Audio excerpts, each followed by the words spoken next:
لا إله إلا الله محمد رسول الله.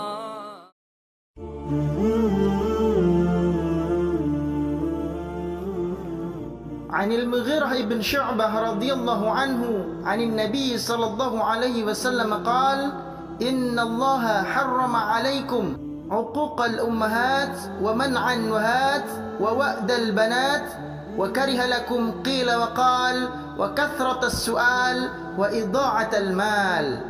Dari Al-Mughirah bin Syu'bah radhiyallahu anhu, dari Nabi sallallahu alaihi wasallam, beliau bersabda, sesungguhnya Allah mengharamkan atas kalian durhaka kepada ibu-ibu kalian, tidak suka memberi namun suka meminta-minta, dan mengubur anak perempuan hidup-hidup, dan membenci atas kalian tiga perkara, yakni qila wa qal, kemudian banyak bertanya dan banyak menyia-nyiakan atau menghambur-hamburkan harta. Hadis ini diriwayatkan oleh Imam Muslim.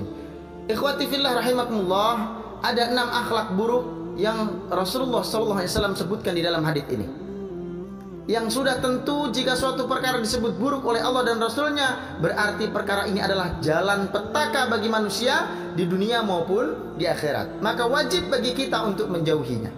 Yang pertama, durhaka kepada ibu. Nah ini, mengapa hanya ibu yang disebut di dalam hadis ini? Bukankah kita juga berhutang budi kepada kedua orang tua, termasuk kepada ayah? Tentu melalui perantara keduanya lah kita ada di dunia ini. Lalu mengapa hanya ibu yang disebut? Tentu bukan karena kita tidak perlu berbakti kepada ayah, bukan. Wajib berbakti kepada keduanya, wajib taat kepada keduanya, taat pada perintahnya selama di dalam kebaikan. Tapi kepada ibu kita mesti punya perhatian lebih. Ketika Rasulullah SAW ditanya kepada siapa kita harus berbakti, beliau menjawab ibumu, ibumu, ibumu 3 kali, baru kemudian ayahmu. Tapi bapak-bapak jangan modus nih pakai hadis ini. Anakku, kalau kau mau jadi anak yang soleh, berbaktilah pada ibumu, ibumu, ibumu. Berarti ibunya harus 3.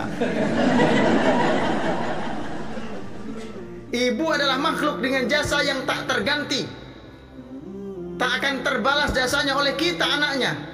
9 bulan gratis kita tinggal di dalam perutnya, tak perlu bayar sewa, kita hisap darahnya, kita buat tak nyenyak tidurnya, tak nyaman istirahatnya. Maka pantas jika Nabi SAW katakan ibumu, ibumu, ibumu. Selain itu ikhwati fillah, ibu kita adalah seorang wanita yang lembut hatinya, sensitif dan perasa. Maka kita harus ekstra menjaga perasaannya. Kalau dia lihat kita belikan istri perhiasan bagus, pakaian mahal, tas baru, tidak jarang yang namanya ibu bisa muncul rasa cemburu. Apalagi sampai kita puji misalnya masakan istri di hadapan ibu, tak sedikit ibu yang langsung baper. Anakku sudah punya wanita lain, lebih sayang sama istrinya, padahal aku yang melahirkannya, nangis dia. Coba kalau bapak cenderung biasa aja. Itulah sebabnya jaga ibunda lebih dari ayah. Ingat ya ikhwati, di antara dosa yang akan langsung dibayar kontan di dunia selain nanti di akhirat adalah dosa durhaka kepada orang tua, apalagi kepada ibunda. Susah hidup, gelisah jiwa, banyak masalahnya sebab dia adalah anak durhaka. Na'udzubillah. Kemudian akhlak buruk yang kedua, man'an wahat, menahan yang menjadi tanggung jawab dan kewajibannya, tapi suka menuntut hak secara berlebihan. Kerja malas, tidak amanah, tapi gaji kurang 1000, ya kerahkan masa buat mendemo atasannya. Bayar hutang selalu ditunda-tunda padahal mampu, giliran ditagih keluar taringnya. Bersegera menunaikan kewajiban, maka hakmu akan Allah mudahkan untuk engkau dapatkan. Yang ketiga akhlak buruk, dosa besar itu adalah wa'dal banat, membunuh anak-anak perempuan. Di zaman jahiliyah kaum Quraisy membunuh anak-anak perempuan mereka, tak kalah keji dengan Fir'aun yang membunuh setiap anak lelaki yang lahir. Dan di zaman jahiliyah modern saat ini banyak kita dengar berita bayi dibuang orang tuanya, tak peduli anak lelaki atau perempuan.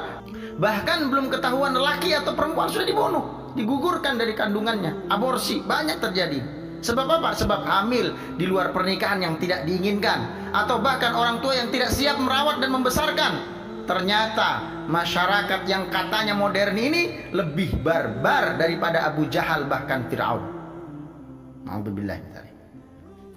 Berikutnya kata Nabi SAW, ada 3 akhlak buruk yang dibenci oleh Allah dan Rasulnya.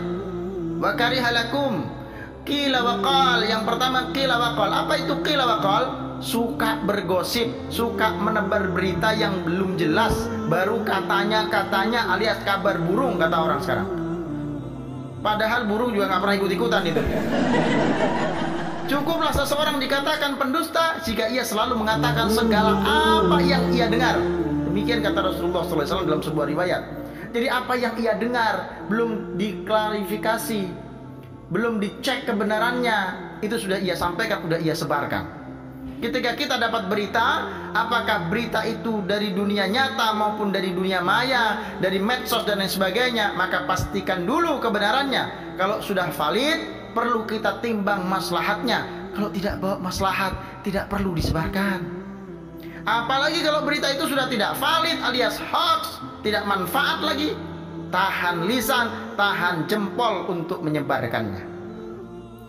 Yang berikutnya, akhlak yang dibenci oleh Allah dan Rasulnya adalah kathratus su'al, banyak pertanyaan. Bukan pertanyaan yang memang bermanfaat untuk urusan dunia dan akhirat. Misalnya nih ada yang nanya, Ustadz, Nabi Adam sama dinosaurus itu duluan mana? Ustadz, iblis itu kan beranak pinak, berarti dia kan punya istri. Siapa nama istrinya iblis, Ustadz? Mana saya tahu, kan saya nggak diundang walimah waktu dia kawinan. Ini pertanyaan-pertanyaan yang tidak bermanfaat. Yang terakhir, akhlak yang dibenci adalah idha'atul mal, menyia-nyiakan harta. Termasuk menyia-nyiakan harta adalah membeli barang-barang haram, atau menumpuk barang yang kemudian tidak terpakai, tidak bermanfaat, atau yang berlebih-lebihan. Beli makanan 10 juta hanya untuk 1 suap misalnya, pakaian dan lain-lain yang berlebihan. Itu semua adalah perkara yang dibenci oleh Allah dan Rasulnya. Tentu kita tidak akan membiarkan diri kita termasuk orang-orang yang dibenci oleh Allah dan Rasulnya.